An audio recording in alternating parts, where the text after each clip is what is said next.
Now tuning in to Earbud Media. Audio for everyone.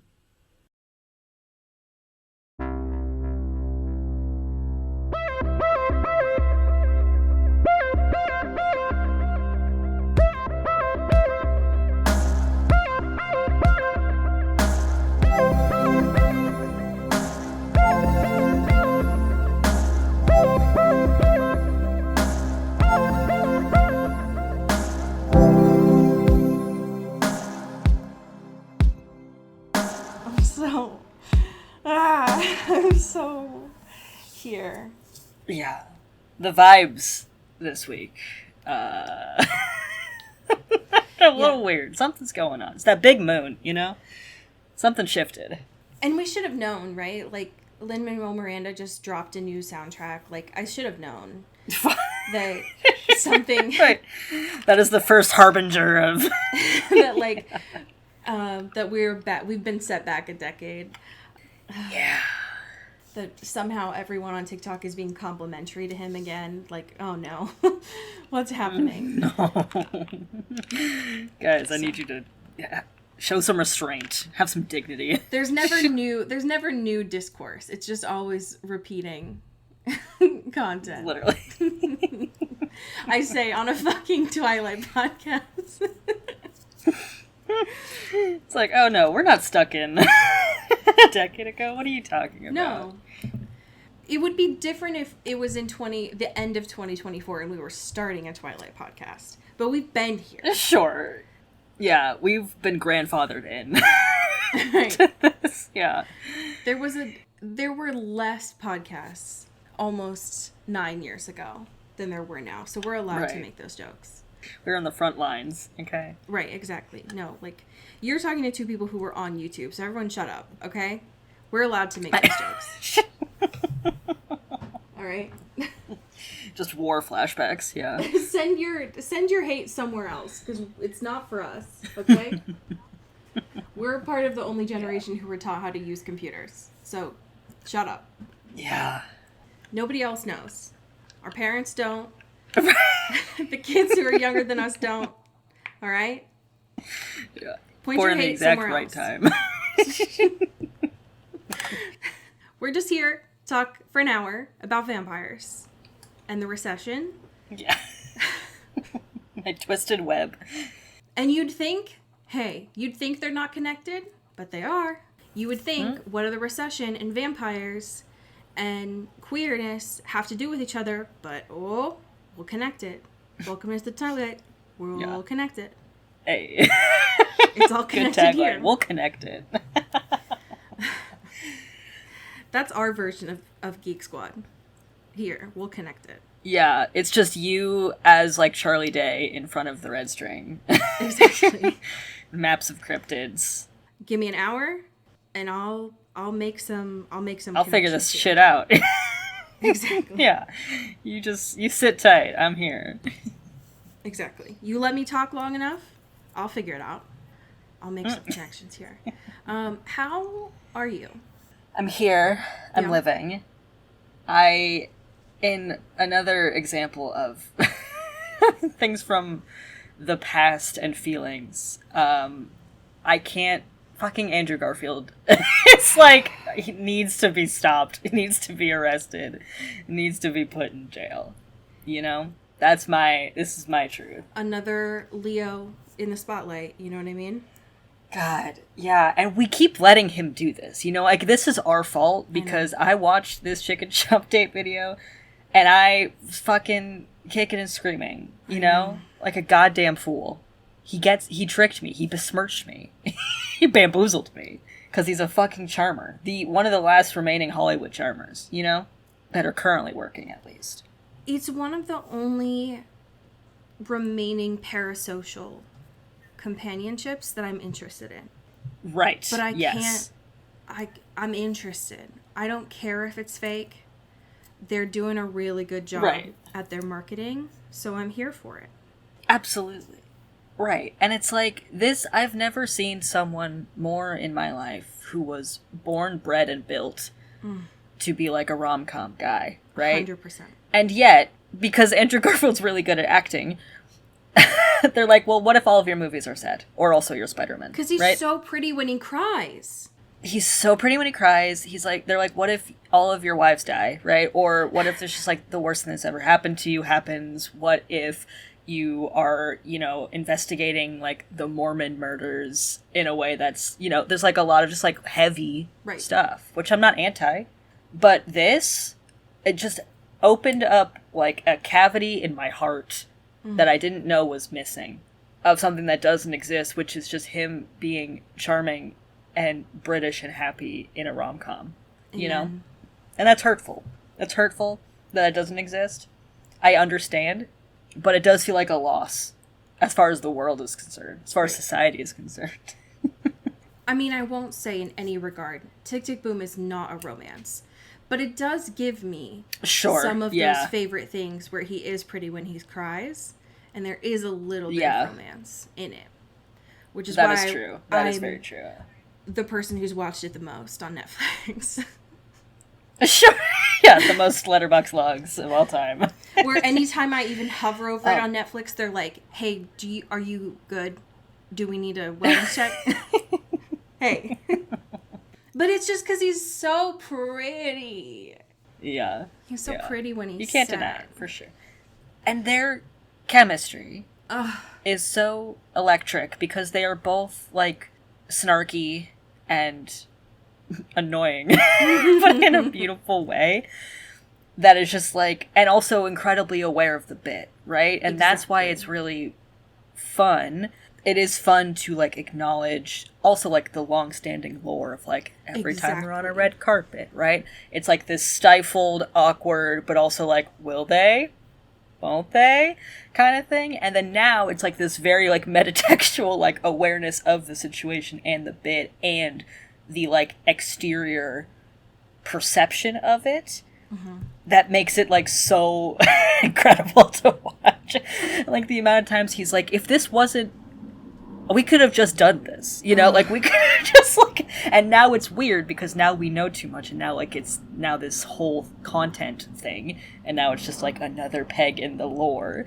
He's like, this, now it's over. Like it's, it's impossible. It's too weird. That's my favorite thing about this episode. Because it's the longest chicken chop date, which, okay, all right. Yeah. But I've seen other chicken shop dates where Amelia is more overtly flirting with the guests because that's her whole thing, right? Yeah. But like I've seen her flirt with SZA before on this. And flirt with Billy. And the fact that she is not in this and it is Andrew who's flirting and she like breaks the fourth wall on this means everything to me. Because I know she can. I know that she can turn on her flirting, but she's like, Andrew, I'm just trying to get through this. I'm just trying to interview you. And he's like, so if we were married, and she's like, fuck. Okay. All right. I have a set list of questions that I need to ask you right now. It's very important. But it's very clear how much people are yearning for it because the views on this video, folks. Yeah. Whoa. Like 0 to 60 in record speed. Y'all are some real yearners out here, and I appreciate that. Thank you for your service. You know what I mean? Yeah. How are you doing, my dude? Yeah, I mean, yeah. Just a natural pivot, you know? Yeah. And content. So, I mean, I loved the chicken chop date. It was definitely a happy thing this week. My happy thing, there's a lot of trends on TikTok that suck. All right? There's a trend that's happening on TikTok right now that's actually genuinely funny. Yeah. Which does not happen a lot, and it is the subtle foreshadowing trend. Oh, it's so fun. Not only is it funny, but it's really bringing out the really good editors of the class, which I appreciate. Totally. So that is my happy thing this week. Specifically, there's one that I added to my best of 2024 playlist. It makes me laugh every time I see it. It is this video from, I think their name is Molly Need. It is edited like a fucking horror movie. in the sense that if I could nominate this for a best of short film, I would. Under a minute cinematic masterpiece of this Molly and I think their roommate Isabella in a bathroom scaring the absolute shit out of each other. And one of my favorite things is when someone tries to scare someone, but the scarer also gets scared in the process. Because it's like, what do you mean? What do you mean that you were hiding to scare someone and you also got scared in the process? Like, what the fuck? It's so good. Some of these people are kind of missing the plot on what subtle means in the foreshadowing. Yeah. This one nails it. It nails it. It's really good. But this trend has brought me a lot of joy this past week. And yeah, it's so fun because it's like, it's such a good way to also reutilize like old memes and bring it back in this context, which is fun. Like one of them I saw was the infamous guy in the car with the boba. Oh my god. Incident, and edited in that way is incredibly satisfying. There's the amount of things that I saw that are just like weird situations that people have had of just like tripping and falling, which is naturally like that's what the internet was built off of, right? People have loved this shit. Sure. But to have it be in this editing style where you don't know how did people end up in the water? How did people end up breaking this mirror until the end is not only good for their algorithm, right? Like it's good for their analytics, but it's funny as shit. Sure. So highly recommend it. It's brought me a lot of joy for the people that not only have good content, but also know how to edit it well. But this specific one of someone who dressed up in a spirit Halloween costume, scaring their friends, and they also got scared in the process, I think is just really good. What do you mean? This should be in film studies classes. Yeah. There's so much lore. I love it. And nothing else happened this week, which is great. Yep. It's been a really normal week. It's been a really uneventful week, which has been great. And I definitely won't look back on this week and think about it at all. In our news for current events, it's been a very Rob heavy week, which has been nice. Yeah, baby. Pick your poison. Where do you want to start first? Let's do Suki. Okay, because this feels in the vein. Yes, because listen, we have famously said on this podcast, one of us at least, that could not pick Suki Waterhouse apart in a police lineup if she tried. I can now. I can now, which is good. And I also admit to being a little tepid. I don't know what her deal is, right? I was, happy for her, happy for them. Yeah. I don't really know her deal. The Daisy Jones show was a huge game changer in me knowing more about her deal, which is nice. That is very true. But this week, a video came out that completely charmed me in a beautiful, beautiful way. And that was her prank calling Rob in that, video series that Elle does, I think. Yeah. And she tells Rob, and it's like, hey, babe, just got offered to host Love is Blind. You know that show we watch sometimes? Reality show. And Rob's voice in this is incredibly important because I too often forget what he sounds like normal, right? 100%.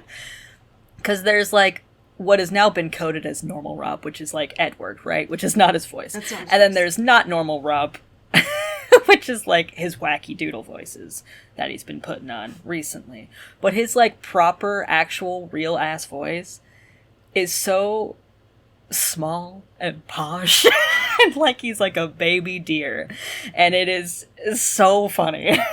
He sounds like a little boy in school. Yeah. Yeah.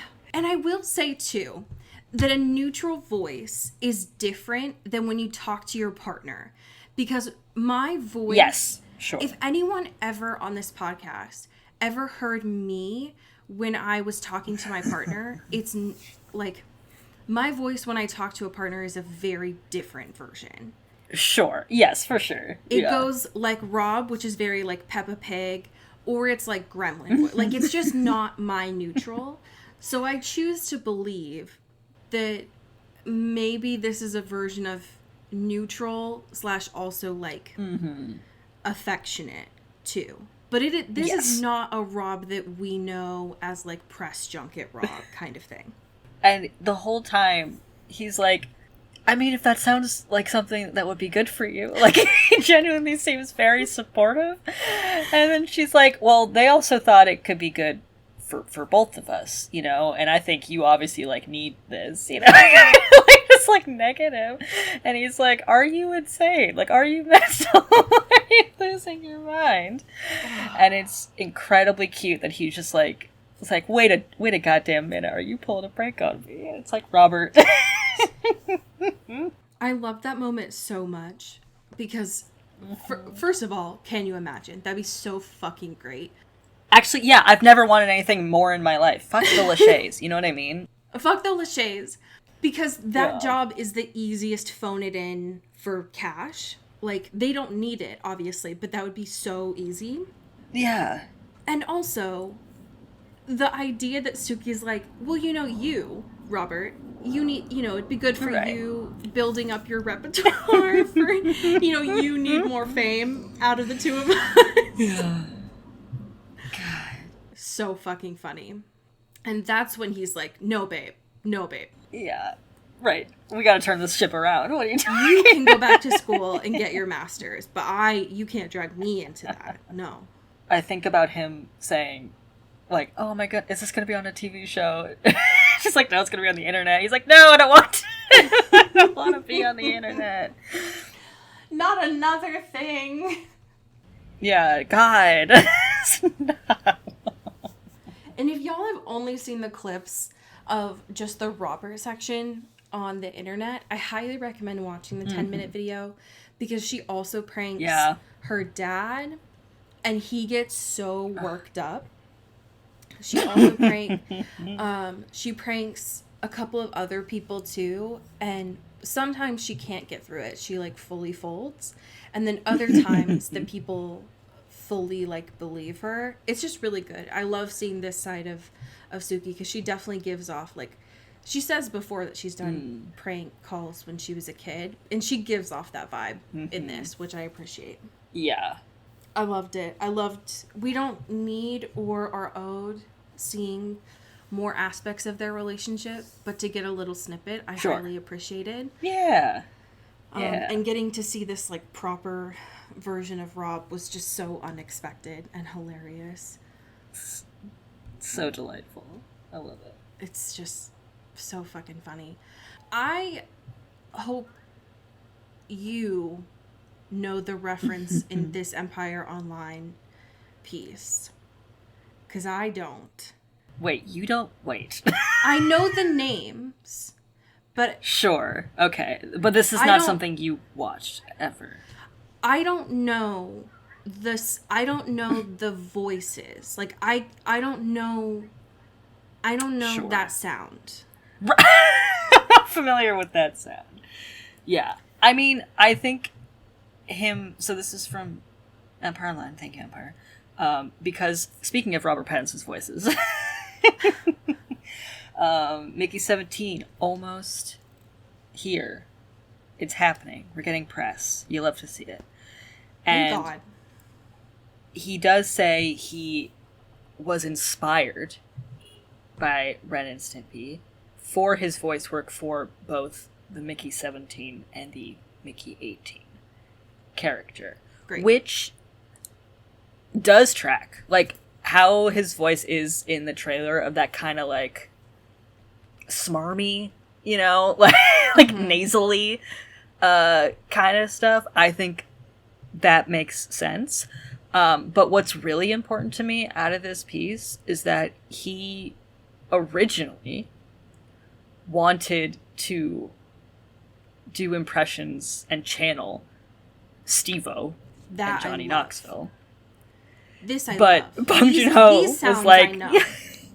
these sounds I know. These are good sounds. I know these sounds. These sounds I love, but Bong Joon-ho apparently hates these sounds. He could not have been more pissed, and it was like, absolutely not. That is like nails on a chalkboard. And what I love out of this interaction is Robert goes, "Is that good? Does that work? Is that what you want?" And he's like, "No, absolutely not." And now all I want so bad is to just hear Robert do Steve-O. I want it so bad. I need it more than air. Like, it's like, I know he's got that dog in him. Man is so has gotten more interesting to me with time, and I didn't think that was possible. Yeah. Like, I used to think when we first started this, I was like, damn, I would love Kristen and Rob to come on the show. Now I just want Rob to come on the show and only sound like Johnny Knoxville the whole time.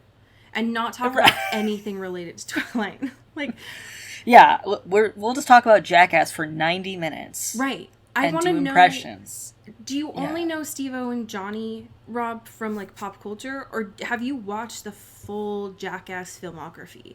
Because if that's true, then I would love to fucking spend 50 minutes with you talking about Jackass, because I love Jackass. Yeah. That's incredibly important. I'll ask you nothing about Twilight. Promise. Hand to God. I just want to talk to you about Jackass. Yes. But apparently Bong Joon-ho hates that. And so all I can imagine is Steve-O just like taking... there was just a moment in time where Steve-O just felt his heart break and didn't know why. Right. Yeah.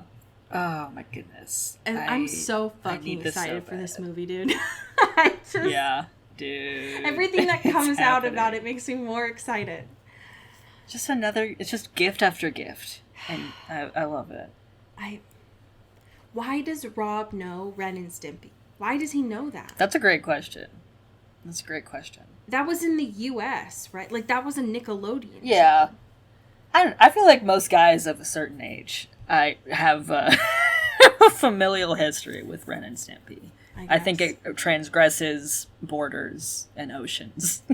I think it's an inherent masculine urge, you know?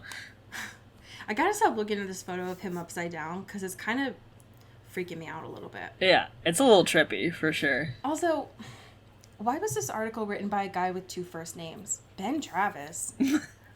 Doesn't seem like a real person. Sorry, Ben, but... Sorry to this man. Sorry to this man. Oh, no. Oh, God. I'm doing everything not to talk about this episode, because it fucking broke my heart. Okay. Yeah, what the fuck's going on, y'all? This episode had everything. And that's complimentary, but also derogatory, because it was really painful. Yes. Okay, so last episode was a lot. Klaus had to deal with all of his familiar problems. His sister died, his dad died, and Stefan was no longer compelled. So that's a lot. I thought we might get just a second to breathe in the New Deal. But the writers were like, no, we named this the New Deal because if you remember from A-Push, the New Deal, or for any of our friends who are not from the U.S., the New Deal was from FDR to all of these measures to like end the Great Depression. I know this because I taught history, which I love this. Thank you, writers. That's a really good way to kind of encapsulate this episode. But go fuck yourself because that's the way that they decided to approach this episode is so painful, and it makes you want to claw my eyes out. It's nasty. I do love the switch of cool historical reference, but also I hope you die, and I hope all of your family are hurt, because fuck you for this. Yeah, there's a lot of people dealing with like really sad depression this episode, and the way that we're going to handle it is not necessarily dealing with it head on. We're just going to avoid it, actually. Yeah, what if we just push it away?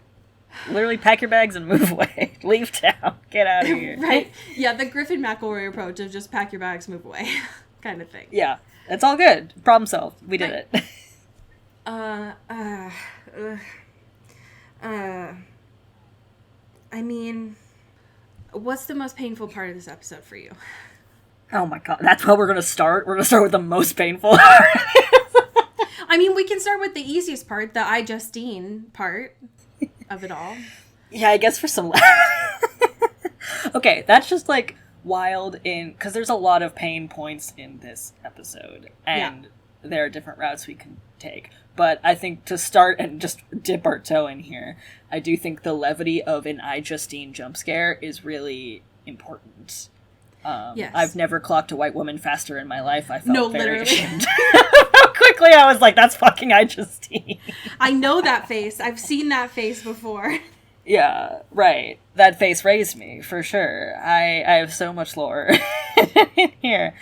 That was incredible. I love that she was, I guess, the manager at the grill, or at least someone who worked at the grill. And this whole time, she's, doing her job, whatever. Yeah. And Damon, not processing things, as he's wont to do, is just having what he calls as... Fuck, what was it called? Brunch in a bottle. Brunch in a bottle, yes. Brunch in a bottle, so not doing great. Pounding Nothing shots if not orange consistent, juice. that man. Absolutely. And Rick has been waiting there for an hour. Damon under the idea that he wants to hang out with him, which is not the case. And Rick is like, I've been waiting for Jeremy, because he's failing class, and I need to talk to him, and he's not at shift. And iJustine rolls up, and it's like, oh, Jeremy? He was fired like a week ago. He hasn't been here for 20 years. Yeah, right. Who's Jeremy? There was never a man named Jeremy here. I've been working here the whole time, It's always been iJustine. And then she moonwalked away, and we never saw her again. Yeah. Yeah, it was really impressive. So good work, iJustine. Thank you for your service. It was the same, to me, honestly, it felt the same way as when we saw Stephenie Meyer in Twilight. I was like, I know this woman. What is she doing? Right, like, is this allowed? Yeah. How did this happen? It was so that's really jarring important to me. Yeah. Also, speaking of cameos, I didn't see this until I went to the Vampire Diaries wiki, which shout out Vampire Diaries wiki. I appreciate you. You saved my life. They are week. Braver than the Marines, those contributors. They got, transcriptions for every single episode. They got the most detailed organizing system I've ever seen. So salute. They're up there with the fucking Internet Archive. They keep that place up and alive. It's the Library of Alexandria. No, for real. The doctor that Rick meets at the end is... We talked about this a couple weeks ago, I think. Is Paul Wesley's ex-wife. Yes. Yes. Oh my gosh. Okay. I kept saying, who the fuck is this woman? We've never seen her before. This is apparently the first time that she's introduced. Gotcha. Okay, I was like, she did look familiar, but I was like, I don't recognize her from something. Yeah. But it was just her face by association of Paul. Interesting. Okay. Word. So apparently, I mean, we know this just from the article on there, but apparently Dr. Fell, and also I know this because the wiki fucking hyperlinks her name, sure, is going to be around for a while. Yeah. Yeah. But this also is a good time to ask you about it. I thought the way that they were kind of playing around with Rick at the end of this episode, when he was like, did you have a guardian angel, or did you make a deal with the devil? I fully thought that they were going to say Rick was not human anymore. And then they just didn't go anywhere with that. Yeah. Maybe it's just a little... His ring kept him alive but didn't heal him all the way? Question mark? Right. Yeah. Very interesting of how that... Because I was also scared, too, in that moment. Because, the way they cut it, it kind of seemed for a second that, Jeremy, bursts in there with the crossbow, which fucking awesome look, by the way. He's so good hot. look. He really suits the crossbow, for Yeah. sure. You go, Katniss. And, there's this hybrid that's trying to be like, hey, girly pop, let me in. That's the only way to save Rick. Like, please. Tony the Tiger. Tony the Tiger comes, like, fucking sicko, right? He's so gross. And Jeremy walks in, drops the crossbow, gets a cleaver, and goes, and I'm like, holy shit. Did he kill Rick because he's been under this like weird compulsion on and off, or did he kill this like really scary guy? He did kill the scary guy, but I was nervous for a second of like, what the fuck, right? You're not because my like dad he just anymore. had that you graded my paper in F. Fuck you. Well, it's like he's had this compulsion thing, and also the way he keeps hanging out with Tyler, For like it real. seems like maybe sometimes Tyler is like looking out for him, but like not really. But then also, is it like, are you just still putting in seeds in Jeremy's brain to like do something to hurt Elena? And he was. Everything, right? He was this episode. Right. And I know. Yes, for sure. I know and fully recognize that Tyler is being sired right now. That, like, Yes, the decisions right. that Tyler is making, and we see a little bit of this at the very end of the episode with Tyler, but, like, Tyler's decisions right now are not fully of his own volition. I am aware of that. Yeah. And also, we know that original Tyler is a dick. So some of the decisions right now that Tyler's making is him being a dick. Like the part in the episode where he was like, yeah, Jeremy, shoot me with this crossbow. It'll be fine. I was like, that's just Tyler being a dick. Like, he's just a high school boy. Yeah. Right? But the things that are happening this episode where it was like Tyler trying to get the vervain bracelet off of Jeremy and trying to have Jeremy literally go stand out in the street, which it's not Right, funny, literally. but it's a little funny. No. Because we say that a lot in here. Yeah. Tyler did not realize the consequences of his actions when he talked to Klaus. Right. Of like, damn dog, I didn't know somebody was going to die. And Klaus was like, Right. you're playing so above your pay grade right now. Yeah, like my sweet summer child. Literally. Like you overestimate how much I care about human life. Right, exactly. So I get it. I'm doing right? kind of like, vampire Nazi stuff. Fascism. So Klaus is playing at a level of fascism that Tyler, for all of his privilege, does not fully comprehend right now, which is wild. No. But like, I get it. I get that he is not fully aware or doing things of his own volition, and fuck him. Because yeah, it still pisses me off. I remember there being a part in this episode, I think it was when they were having that really awkward like Sunday lunch in the kitchen, where Tyler was like, you sound just like Caroline right now, and it's like, boy, if you don't shut the fuck up. So it's just, bud, I know that you're trying to be cool right now, and you and Jeremy are on a Sunday morning just like drinking beers and shooting cans, but there are bigger stuff. there are bigger things at play right now. People are dying. Yeah. Also, this is a moment of levity, because there were moments of levity in this episode. I did think it was funny that Klaus has decided to expedite his extreme home makeover by using compulsion on some of the contractors. Oh my god. That's so fucking funny. It's such a funny way to think about, like, vampire stuff. Because it's like, and it's not even like just compelling construction workers. He's compelling people to compel construction workers. Like, there's like layers of like a chain of command here that is incredibly funny. It's just, I would have never thought, but of course he would, right? If there's no ethics or humanity to his approach to vampirism, of course he would do that. But it was just one of those moments where I was like, thank you, writers, for including that, because it's so good.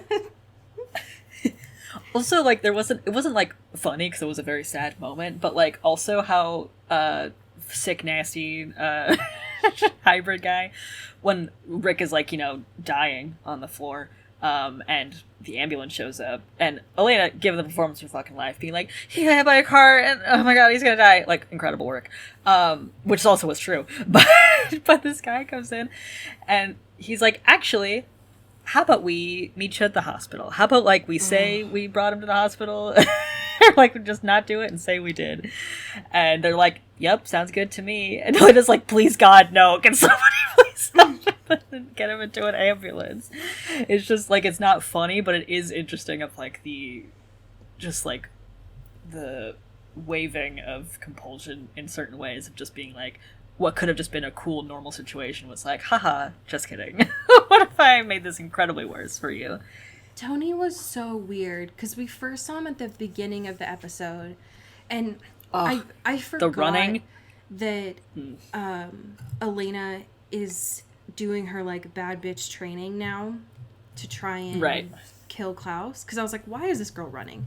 Like, this is a girl who hangs out in cemeteries. Why does she even have workout clothes? And then I was like, oh yeah, right, I forgot.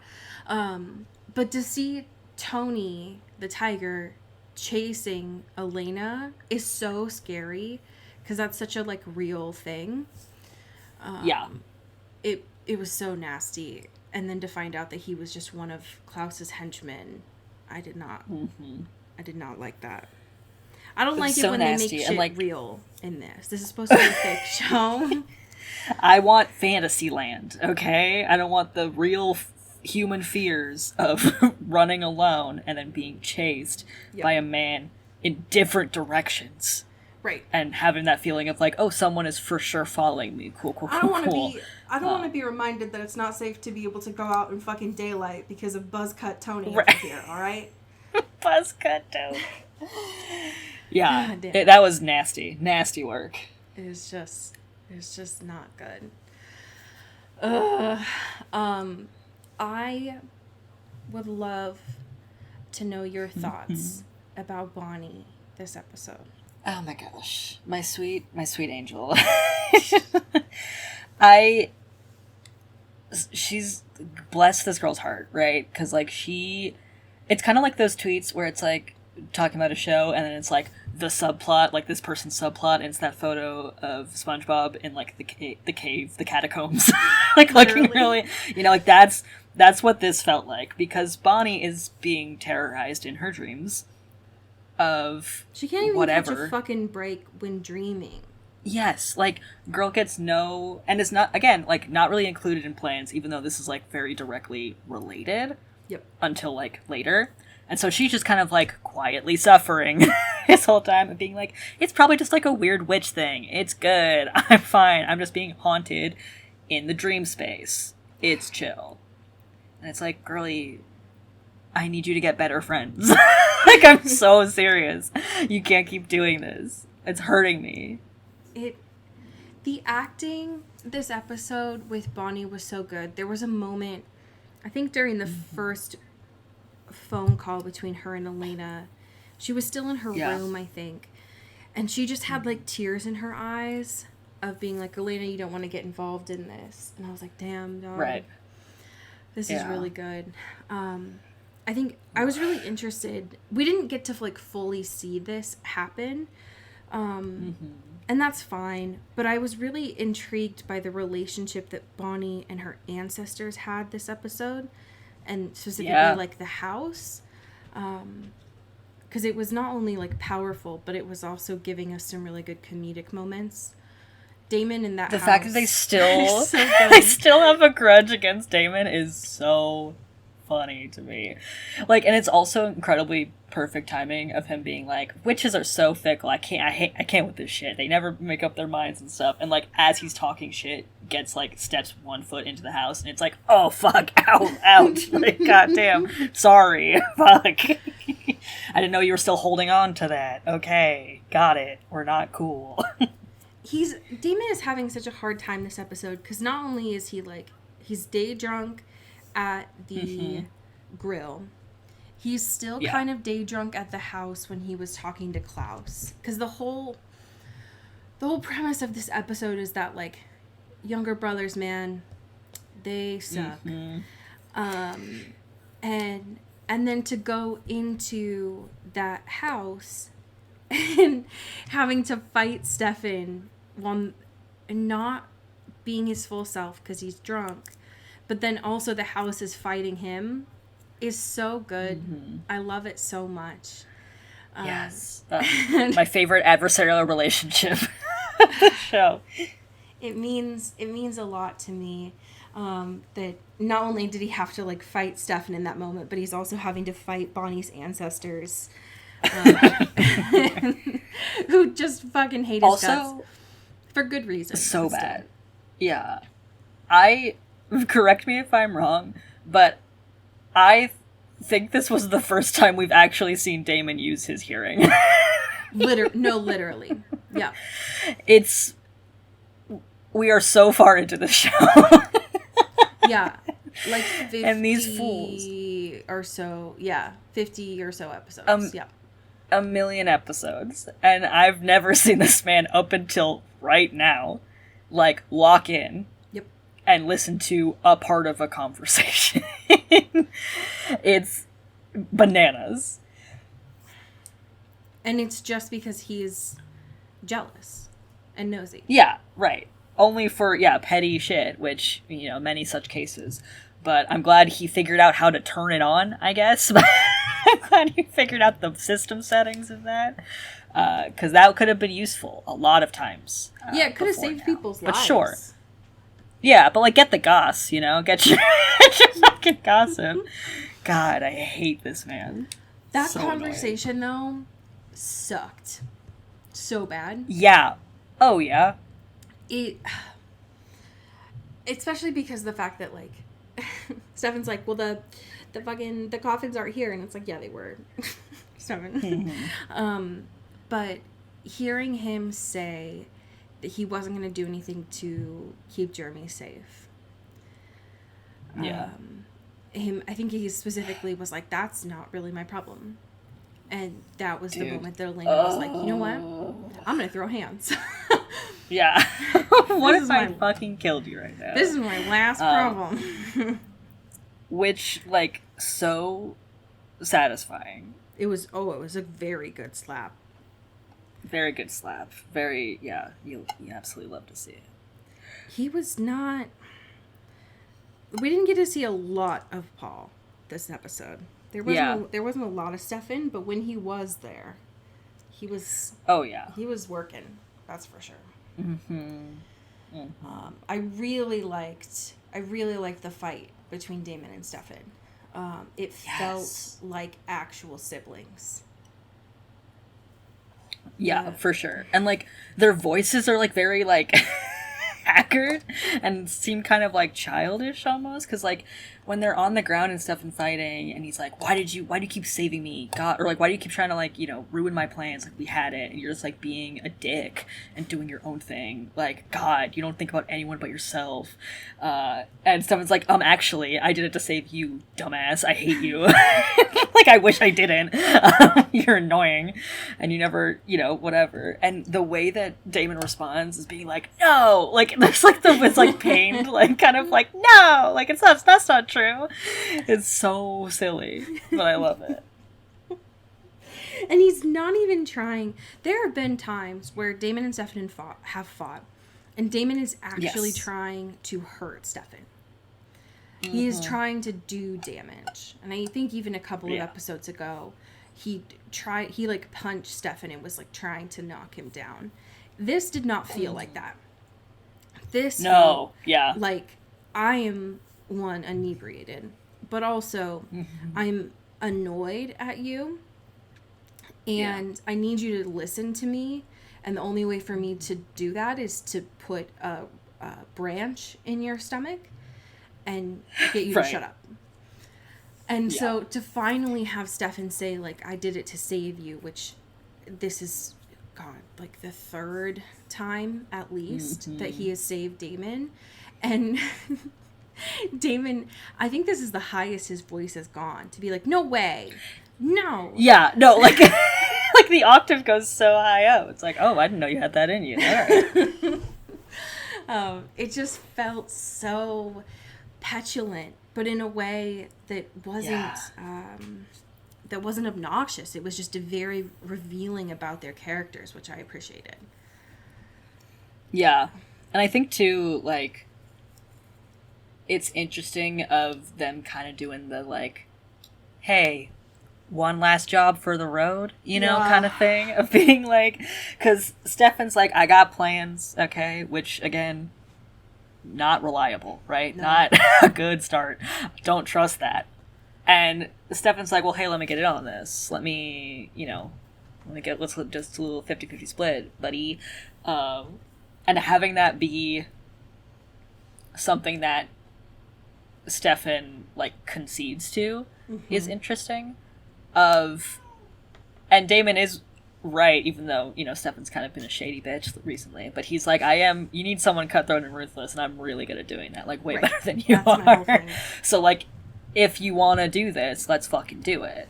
And, like, let it be done with, and just not bring Elaine in. Let's just do boys' night, you know? Boys' night, kill Klaus. That hurt me, because when Elena and Damon are in the kitchen later on, it becomes really clear that Elena is being honest with Damon about her plans, because Elena made a deal with Klaus of, like, here's your fucking sister. By the way, sorry for killing her. Killed her. But she wants to kill you, so have fun with her. Yeah, and I also told her all of your secrets, so she's gonna wake up real pissed if you do wake her up, so have fun with that. And he's like, well, I'll just go kill Bonnie or Caroline next, and you can deal with Stefan. She's like, well, actually, Stefan's your problem now, so you can let yourself out of here. Bye. Yeah. Right. That's your man's now, sorry. Like, I don't claim him anymore. But she tells Damon and is honest with him about that. And Damon isn't being honest with her about working with Stefan. And it's like, Damon, what have we learned about not communicating about plans? Yeah. And it's just, like, the whole point, too, of them, like, doing this together. A, is to, like, just fucking do it, right? But also, like, because things keep getting bad for everyone else. But, like, Elena is coming in from the perspective of, like, this is, like, it's been personal, but now it's extremely personal. And, like, it's fucking with my brother, it's fucking with everyone I care about in much more direct ways, because Klaus does not give a fuck. In ways that previous villains gave similar fucks, but not enough to, like, go that line, right? Cross that line. Yep. Which Klaus is clearly willing and able to do. And nobody's taking that seriously, because it seems like, oh, boy cried wolf, everyone's gonna die, everyone I love is gonna die. But it's like, no, for sure, though. Like, actually, Jeremy for sure almost died. Like, Klaus for real, though. Klaus called Jeremy and told him to go stand in the street while Tony the Tiger ran him over with an SUV. Right. So we're playing different games here, and we gotta be, like, real about that. And, like, actually, this has consequences. And the fact that Damon is letting her tell him her ideas and what she's doing, and not doing any steps to, like, protect her with information is annoying. It's really annoying. And she's having such a crisis this episode in a way that we don't usually see Elena break down. Like, what she's doing is very normal. Elena has a capacity for trauma that is not normal. What we are seeing is that she has hit her breaking point, which is, again, that's good. Like, she is having a very normal response here. But her brother was already having a tough time. Like, in this, I think in the actual show timeline, we haven't gotten, I want to say it's been maybe 2 weeks since Anna's whole thing went down. It's not been a long time. But Jeremy's not doing well. And she doesn't know what to do about it, other than Klaus is going to keep coming for her. And she doesn't have a lot of family left. I know that the decision that she made this episode to send Jeremy away is... I can't say that I wouldn't have done it. In fact, I absolutely would have. It just sucks so bad. Yeah. And especially, like, mirroring the last time, right? Of this, like, using compulsion on him to protect him, and him finding out and being mad about it and not knowing a chunk of stuff in general and experiences, and then having it do it again in a real, like, tactical way for physical safety, like, actually for sure, but still having that, like, emotional tie of, like, fuck, I'm lying to him again, or, like, I'm, you know, pushing him away from this because it's, like, the only option. But it's like, god damn, stab me in the heart and fucking twist that knife, baby, fuck. And I know Damon says, I think he's like, estranged is bad, but dead is worse. And I agree. Like, I would rather Jeremy be gone, but still have a chance at a life. But Jeremy's whole thing, when he had his memories compelled away from him, is he didn't ask for that. Like, that wasn't his choice. Right. Yes. And all I can think about in this moment is, like, when he finds out about this was not his choice. Right, yeah, it's like the lack of agency of that situation, and also in comparison of him, you know, earlier this episode, he was like, we need to fucking leave. Like, this is not safe, right? Yeah. And that could have been, obviously it wouldn't have worked for, like, all of them to leave, right? But, like, there is a universe, not a very likely one, in which they could have been like, hey man, good idea, how about just you though, just for your safety? And he wouldn't, because, like, he wants to protect his family and he wants to protect Elena, yada yada. So, like, I do see how, like, it is quote unquote the only way, but just by the fact of there not being agency and autonomy in that is like, woof. And also, he's not gonna like Denver. Yeah, and also fuck Denver. You know what I mean? Like, fuck Denver. Come on, give him. There's so many other places. Yeah, no. So, he's gonna be a beer guy? Like, what? No, you're setting himself up for failure. He's gonna come back in Patagonia. No. Yeah, I know that it's not gonna last long because I assume that Jeremy's character is in the rest of the show for longer. Sure. And that it's just like a short-term fix. But it just makes me sad because I care about Jeremy. That's all. Yeah. I desperately need to know your thoughts about the end of this episode. Oh my god. This fucking Porch has seen things. Yeah, yeah, if porches could talk, you know? Like, goddamn. To be a fly on the wall in that. I hate this man, for the record.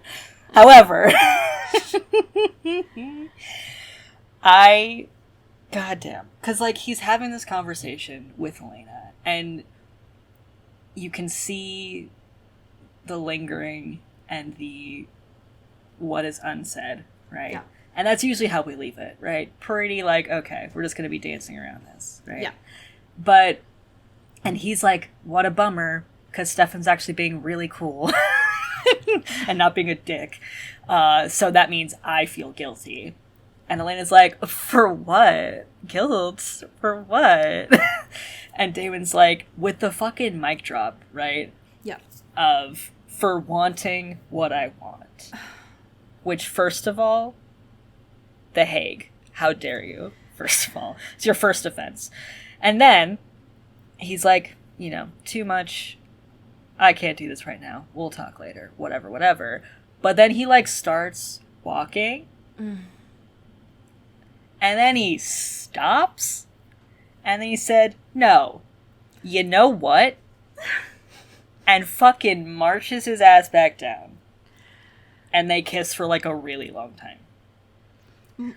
So, what if I just... Yeah. He's like, yes. if I'm going to feel guilty, I need to do something to feel guilty about. Right. Right, like I might as well be rewarded in the pleasure. Right. If I'm going to feel the guilt of it later, rather than feel guilt for, like, the non-specific and non-crossing the line emotions, right? And so he's like, fuck it. I'm just gonna do it. And what if I just ran into traffic? Sorry, too soon. What if I... Never mind. What if I shot myself into the sun? There we go. What if I did that? Because fuck you, actually. She kisses him back. Yeah. They're, like, full kissing each other. I just know that Rick is in the window being like, oh my god. Yeah.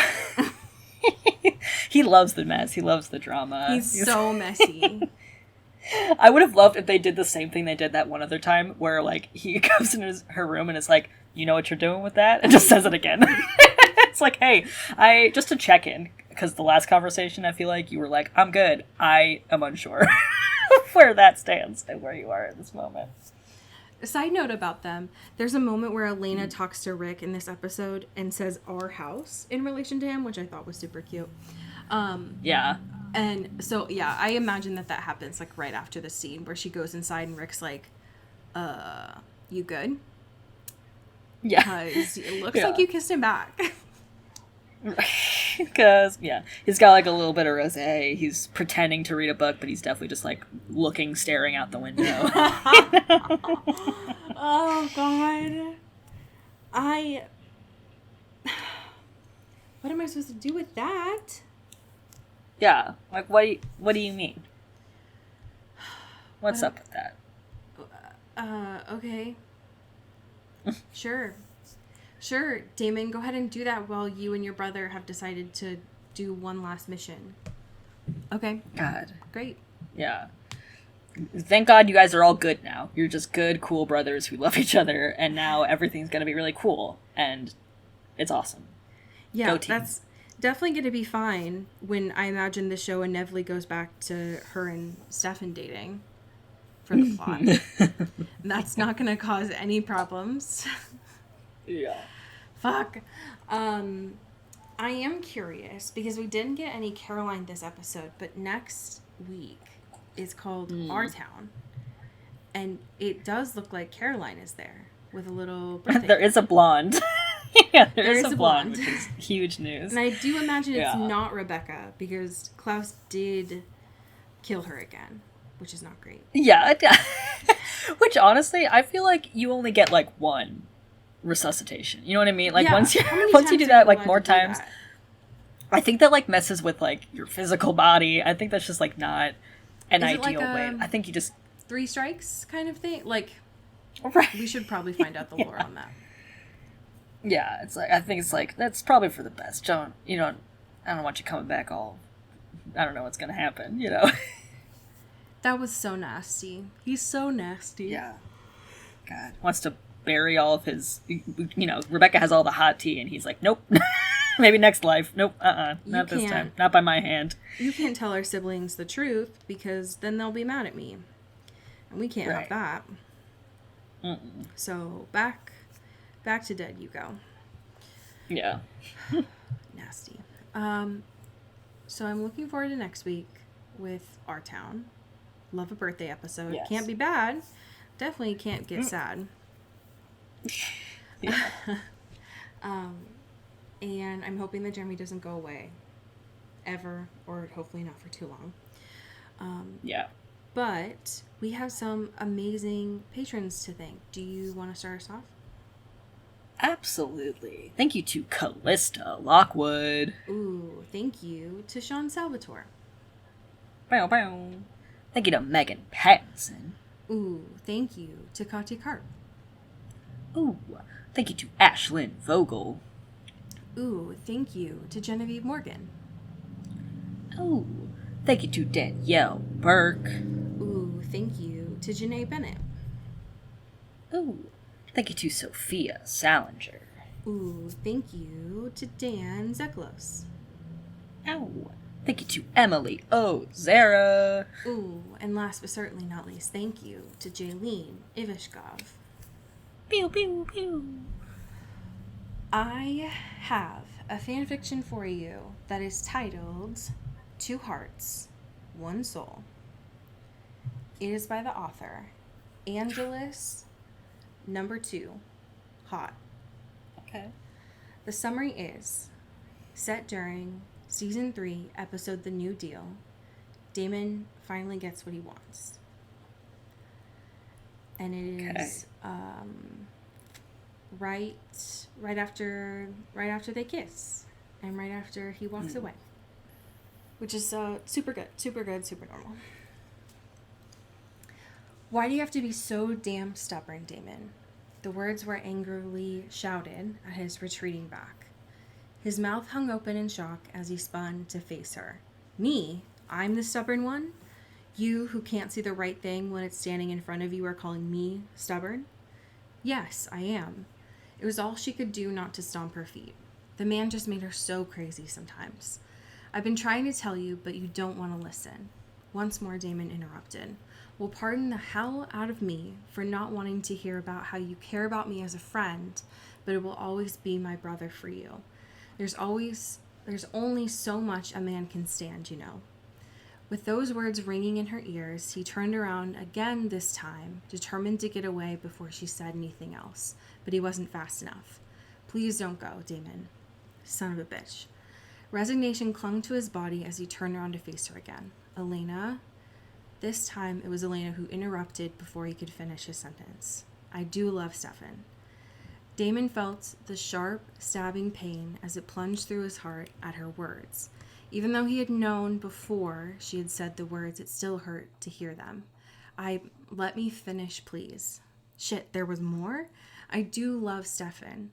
Damon tried to keep from doubling over in pain as she repeated those damning words. But I love you more. He had known she still loved his brother. He hadn't ever had any... Wait, what did she say? What? End scene.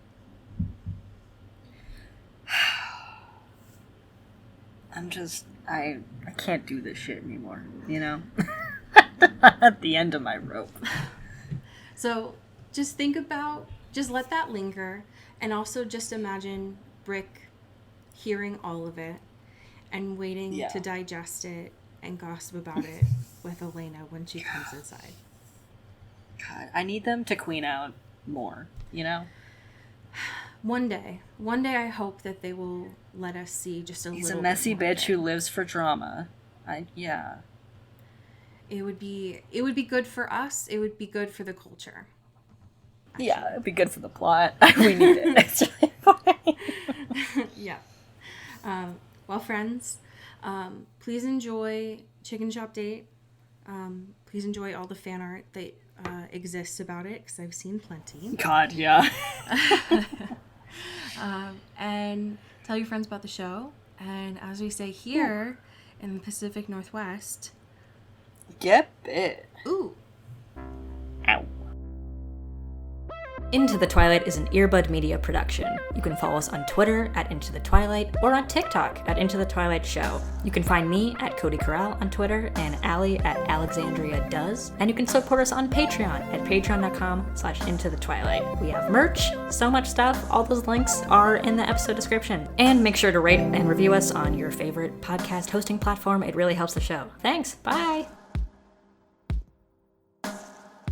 You've been listening to Earbud Media Production. Earbud Media, audio for everyone.